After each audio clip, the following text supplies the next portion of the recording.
यानी स्टूडेंट, आज की क्लास में हम अध्ययन करेंगे जो चैप्टर हमारा चल रहा था, चैप्टर 11, और इसका पार्ट 3 है ये। पार्ट 2 में हमने एल्कोहल के ही बारे में पढ़ा था। पार्ट 3 में हम आज पढ़ेंगे फिनॉल और ईथर के बारे में। ठीक है, तो चलिए हम आज फिनॉल और ईथर के बारे में भी चर्चा कर लेते हैं। इसके रासायनिक गुण और भौतिक गुण के बारे में पढ़ लेते हैं। तो चलिए चलते हैं अपनी क्लास पर और पढ़ते हैं फिनॉल और ईथर को। देखिए, एल्कोहल के बाद हमारा जो ग्रुप था वो फिनॉल था। देखिए, फिनॉल का सबसे पहले सूत्र इसका बताया गया है कि फिनॉल को हम इस तरह से लिख सकते हैं।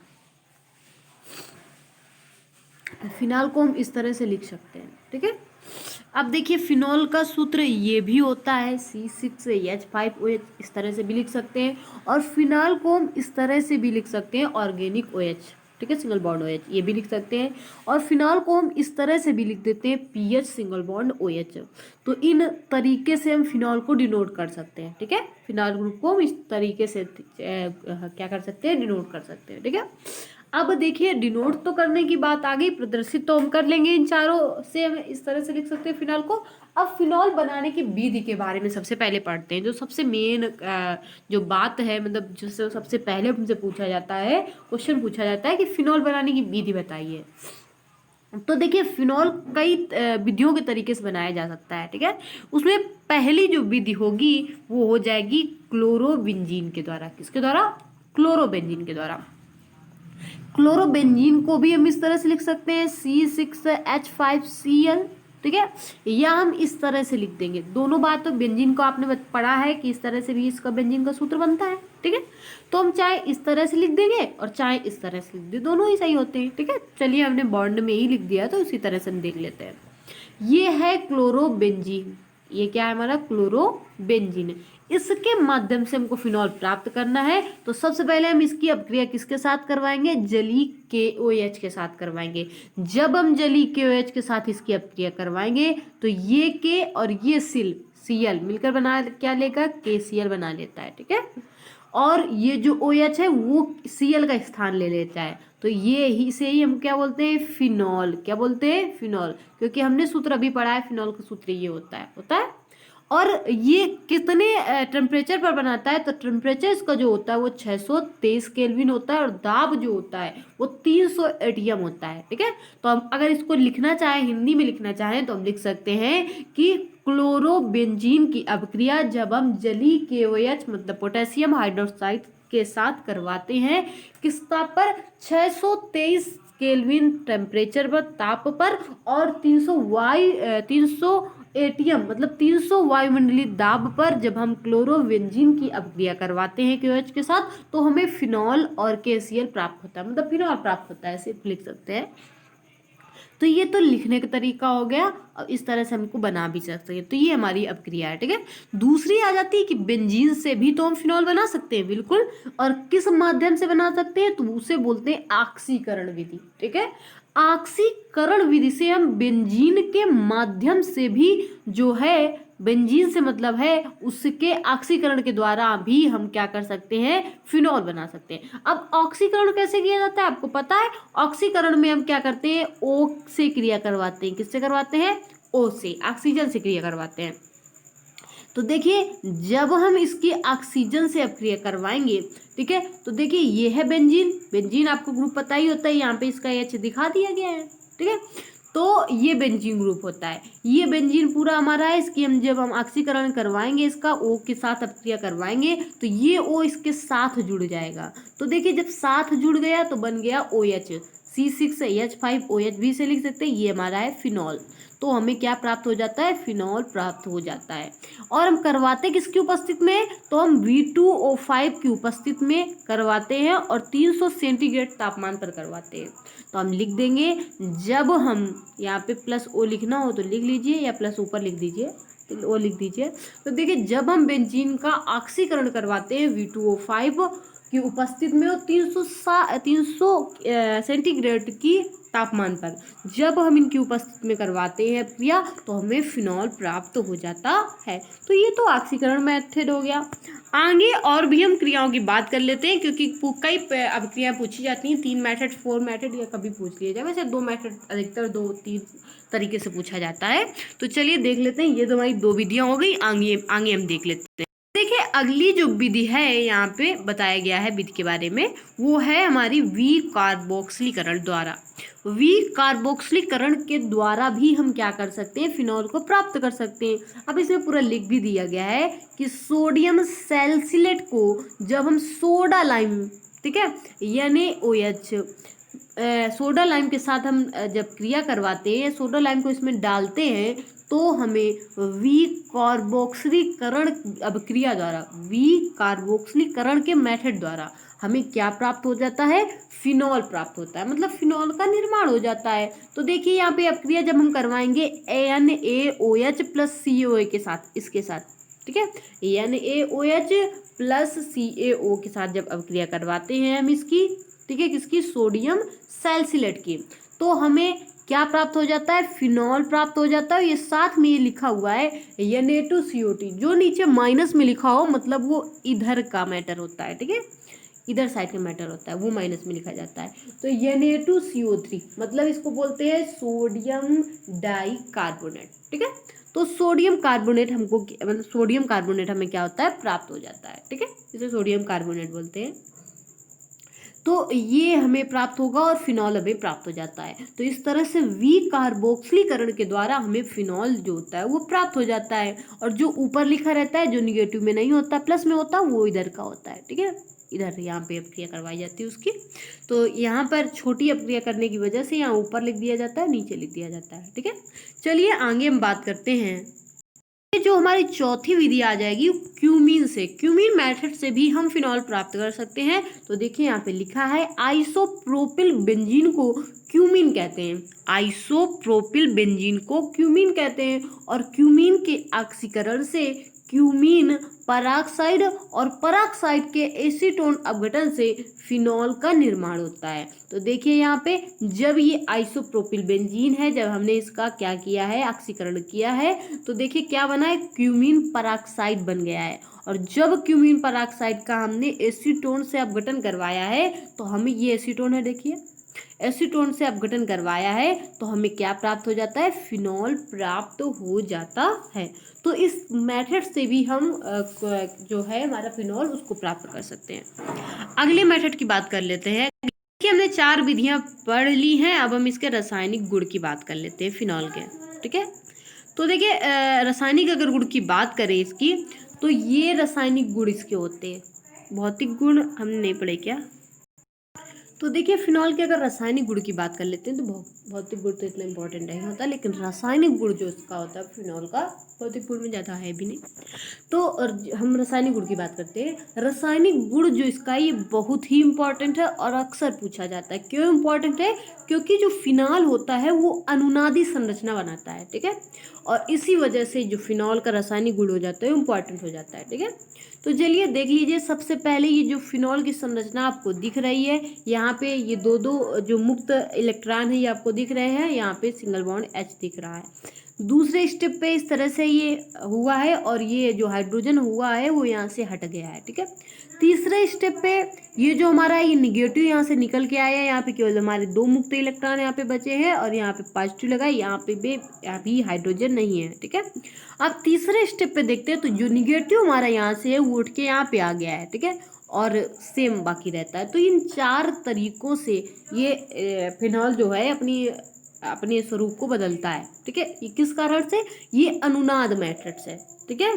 तो चलिए हम बात कर लेते हैं, क्योंकि इसकी जो अनुनादी संरचना होती है ये आर्थो और पैरा स्थितियों को प्रकट करता है, और इसीलिए ये जो इसकी संरचना होती है वो अनुनादी बताई जाती है, ठीक है। तो आगे हम नीचे बात कर लेते हैं कि उपरोक्त अनुनाद से स्पष्ट होता है। देखिए यहाँ पे ये अनुनाद को प्रकट कर रहा है, तो लिखा भी है यहाँ पे, उपरोक्त अनुनाद से स्पष्ट होता है कि फिनॉल में बेंजीन वलय की अनुनादी संरचना में आर्थो व पैरा स्थिति पर इलेक्ट्रॉन घनत्व तो अधिक है, आर्थो और पैरा स्थिति पर जो इलेक्ट्रॉन घनत्व है वो क्या है, अधिक है।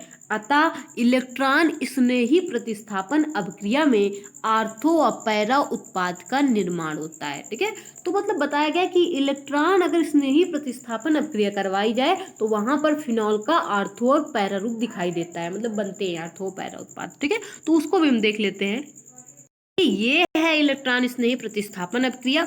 अब इलेक्ट्रॉन स्नेही प्रतिस्थापन अभिक्रिया में नाइट्रीकरण होता है और इसी में इसके आर्थो और पैरा स्थिति दिखाई पड़ती है।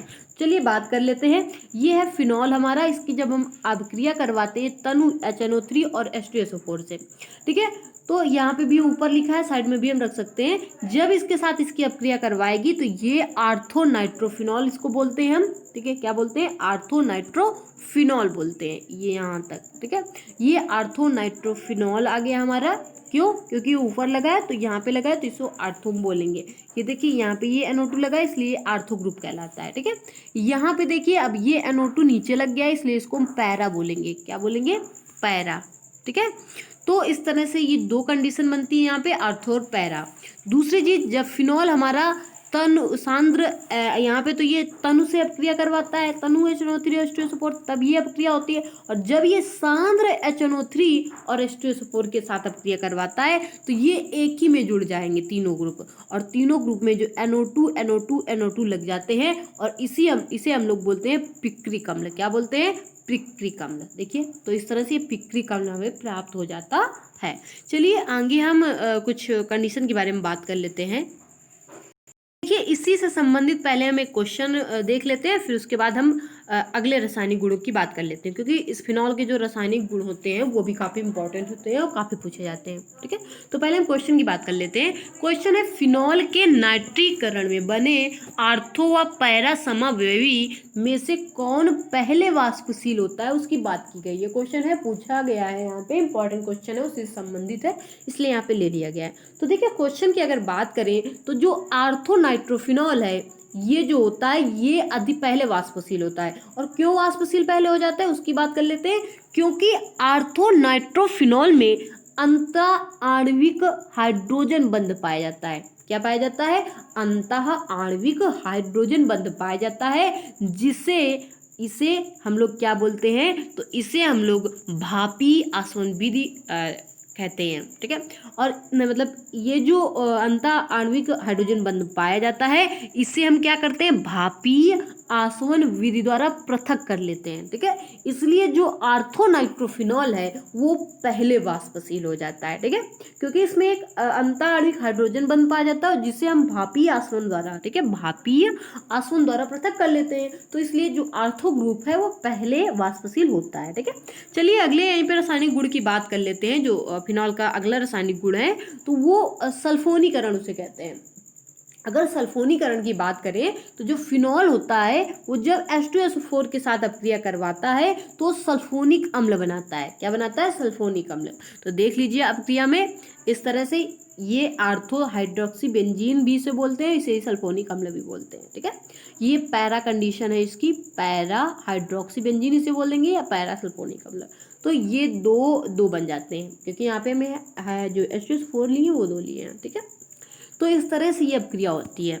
आगे हम बात करेंगे ब्रोमीनीकरण की। तो ब्रोमीनीकरण की अगर बात करें तो ये फिनॉल है, इसकी अपक्रिया हम चाहे तनु Br2 से करवा दें या CH2 से करवा दें, किसी से भी करवा दें। तो हम ब्रोमोनीकरण की बात की गई तो Br से ही अपक्रिया करवाएंगे।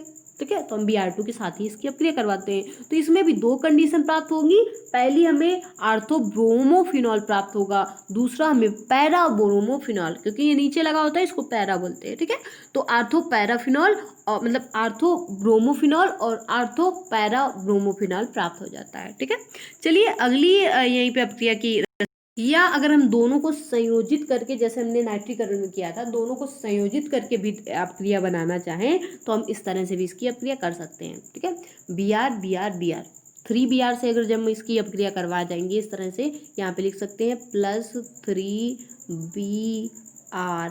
ठीक है, ये कर सकते हैं। तो अगर 3Br से हम अपक्रिया करवाएंगे तो इस तरह से ये बन जाएगा।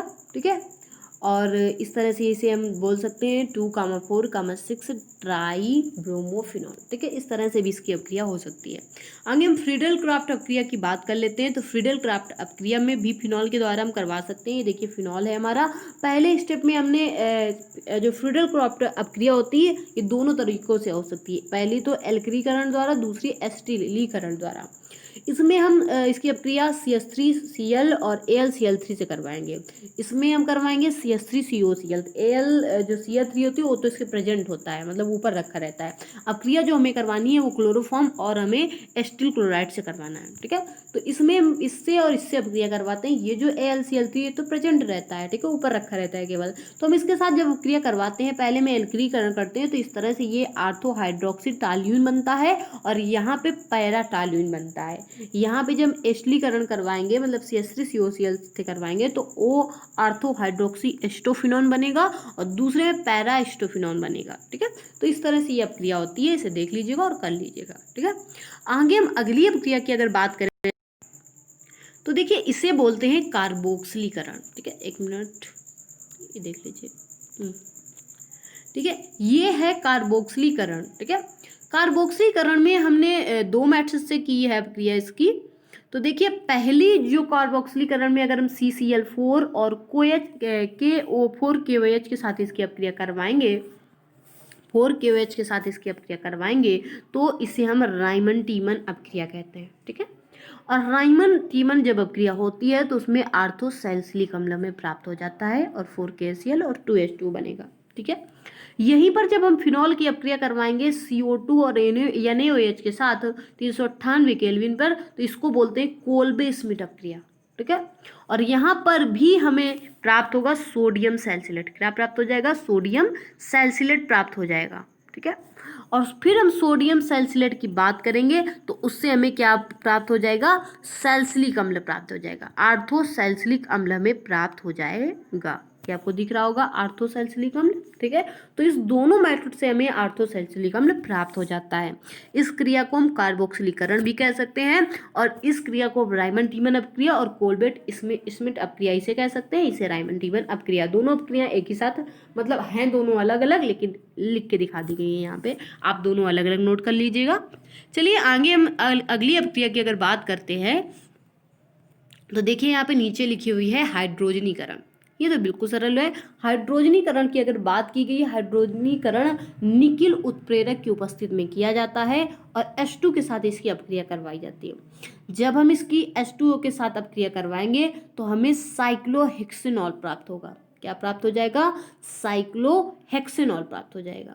ठीक है, या हम इसे अगर लिख के दिखाना चाहें तो देखिए लिख के दिखा दिया गया है। तो इस तरह से हमें प्राप्त हो गया C6H11OH। क्यों? क्योंकि H जो कंपाउंड थे हमारे पास 5 थे, हमने यहाँ पे अपक्रिया इसकी करवाई है 3H2 ले लिए। ठीक है, हाइड्रोजनीकरण किया है तो हमने 3 अणु ले लिए H2 के। यहाँ पे जो H2 यहाँ पे ऊपर लिखा हुआ है, यहाँ पे हमने 3 H2 लिए और इनकी अपक्रिया इसके साथ करवाई, तो इस तरह से हमें प्राप्त हो जाता है। ठीक है, तो चलिए आगे हम बात कर लेते हैं, अगले मेथड की बात करते हैं। तो अगला मेथड हमारा है बेंजीन डाइएजोनियम क्लोराइड के द्वारा। इसके द्वारा भी हम क्या कर सकते हैं, तो लिख लिए। इस क्रिया में पैरा हाइड्रोक्सी जो बेंजीन गुलाबी रंग का रंजक का निर्माण होता है जब हम इसकी अपक्रिया करवाते हैं।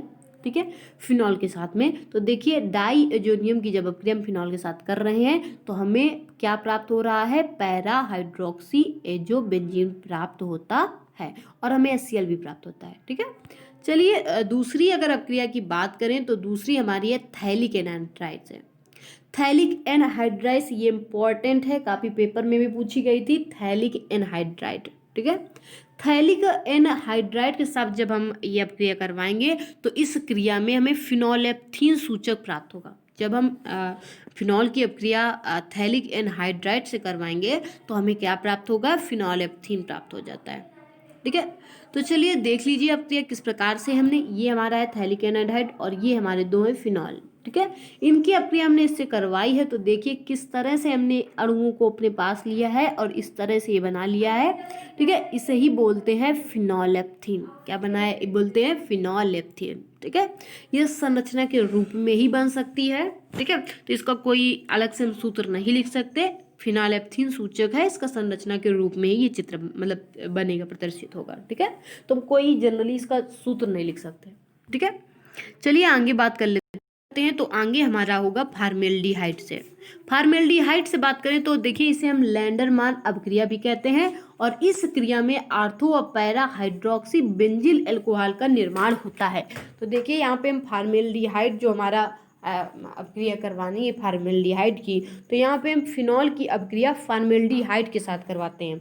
जब इसके साथ और H2SO4 भी रहेगा, साथ में हमारा प्रेजेंट रहेगी इसकी, तो इसके साथ जब हम अपक्रिया करवाएंगे तो हमें प्राप्त हो जाएगा आर्थो हाइड्रोक्सी बेंजिल अल्कोहल। ठीक है, आर्थो हाइड्रोक्सी बेंजिल अल्कोहल। ठीक है, यही चीज जब हम नीचे ले आएंगे तो इसको बोलेंगे पैरा, तो हम यहाँ बोल देंगे पैरा हाइड्रोक्सी बेंजिल अल्कोहल हमें प्राप्त हो जाता है। दूसरी अपक्रिया की अगर बात करें तो इसे बोलते हैं बेंजाइलीकरण।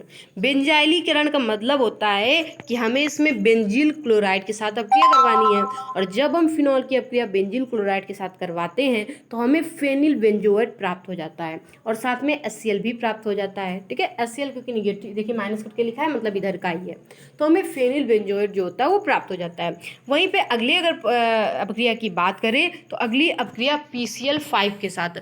PCl5 के साथ जब हम अपक्रिया करवाते हैं फिनॉल की, तो फिनॉल की इस क्रिया में मुख्य उत्पाद ट्राई, देखिए हम PCl5 से करवाएंगे जब रासायनिक गुण में, रासायनिक गुण है PCl5 के साथ जब अपक्रिया कराएंगे फिनॉल की, तो जब फिनॉल की जब अपक्रिया हम PCl5 के साथ करवाते हैं, फास्फोरस पेंटाक्लोराइड के साथ करवाते हैं, तो इस क्रिया में मुख्य उत्पाद जो होता है वो ट्राइफेनिल फास्फेट का बनता है।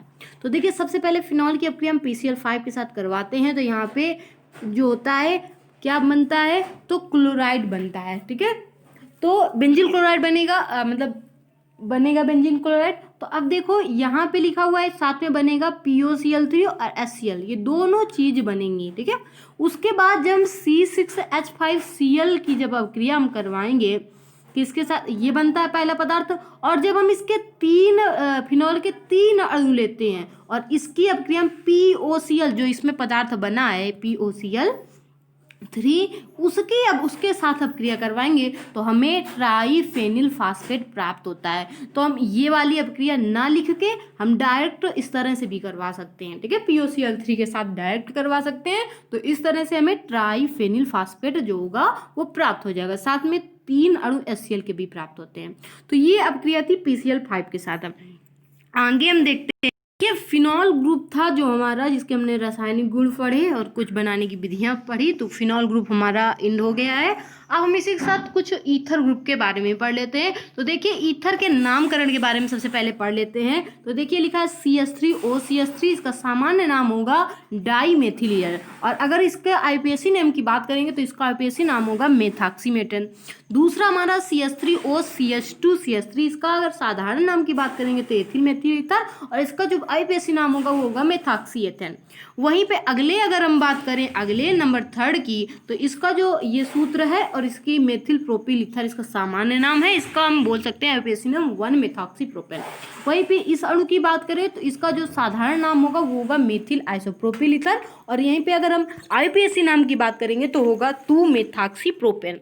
वहीं पे अगर इस अणु की बात करेंगे तो इसका जो नाम होगा साधारण नाम वो होगा डाई एथिल ईथर। ठीक है, और यहीं पे अगर हम इसकी बात करेंगे ये CH2 इस तरह से भी इसको लिख सकते हैं C2H5 single bond OC2H5 single bond. ठीक है, मतलब इस तरह से भी इसको लिख सकते हैं, इसको बोलते हैं डाई एथिल ईथर, और इसका जो IUPAC नाम होगा वो होगा एथॉक्सीएथेन। ठीक है, आगे बात करें 6 नंबर की, तो देखिए ये भी हमारा है, इसका जो साधारण नाम है इसको बोलते हैं ब्यूटिल मेथिल ईथर। वहीं पे जब इसका IUPAC नाम होगा तो 1-मेथॉक्सीब्यूटेन। इसका जो नाम होगा वो होगा आइसोब्यूटिल मेथिल ईथर, और इसका जो IUPAC नाम होगा वो होगा मेथॉक्सीमेथिल 2-मेथिल-प्रोपेन। यहाँ पे 8 नंबर की बात करते हैं तो इसका नाम होगा साधारण नाम द्वितीयक ब्यूटिल मेथिल ईथर, और इसकी बात करें IUPAC नेम की तो 2-मेथॉक्सीब्यूटेन होगा इसका नाम। वहीं पे 9 नंबर की अगर बात करें तो 9 नंबर में इसको बोलते हैं तृतीयक ब्यूटिल ईथर, साधारण नाम इसका है। ठीक है, और यहीं पे IUPAC नेम की बात करेंगे 2-मेथिल और प्रोपेन इसका IUPAC नेम होगा। ठीक है, चलिए आगे हम बात कर लेते हैं